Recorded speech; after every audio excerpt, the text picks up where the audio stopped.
All right, we're on the floor for this one, and this is for the push-up. Specifically, how wide should our hands be?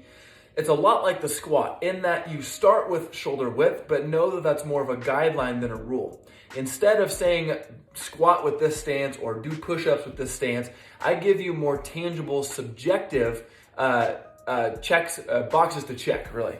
So number one, what you want to feel for is the weight in the middle of your hand. So you want to have equal points of contact with your entire hand. So think of your hand like a dinner plate. It's flat on the ground and it's equal points. A lot of times people tend to be on the outside of their hand, the heel of their palm, and the more you get away from equal contact, the less stable of a hand you have, which is going to affect the quality of your push-up. What's commonly talked about in the push-up is going very narrow. This is really in an effort to prevent the elbows from flaring out, which the more they flare out in a traditional push-up, that usually does cause for an unstable shoulder. And again, we're talking in the context of a traditional push-up, not the endless variations of the push-up. Having said that, even though that does help with the winging, going narrow, it's a quick fix that really doesn't help you long-term. And because, like a pull-down or a row, the way to access our chest muscles, which is the main muscle we want to be using in a push-up. Believe it or not, it's not your shoulder and your tricep. Those are assisting muscles. The main muscle is supposed to be the chest. The only way to access that is through the shoulder blades. The ability to squeeze your shoulder blades together as you go down.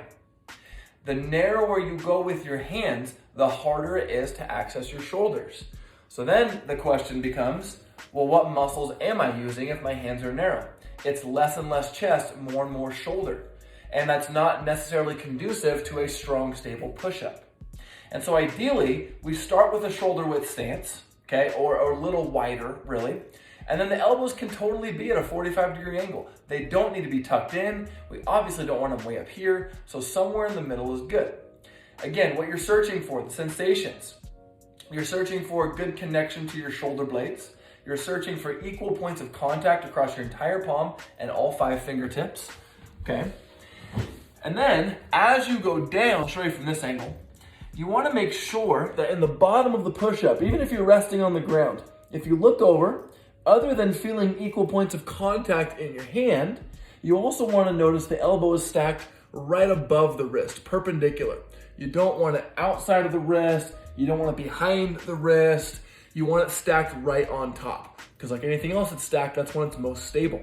And so you may have to kind of experiment with just a couple inches out, a couple inches in, turn the hands out a little bit, but those are the 2 metrics you're looking for in the push-up. You want equal points of contact in the palm, or actually three points.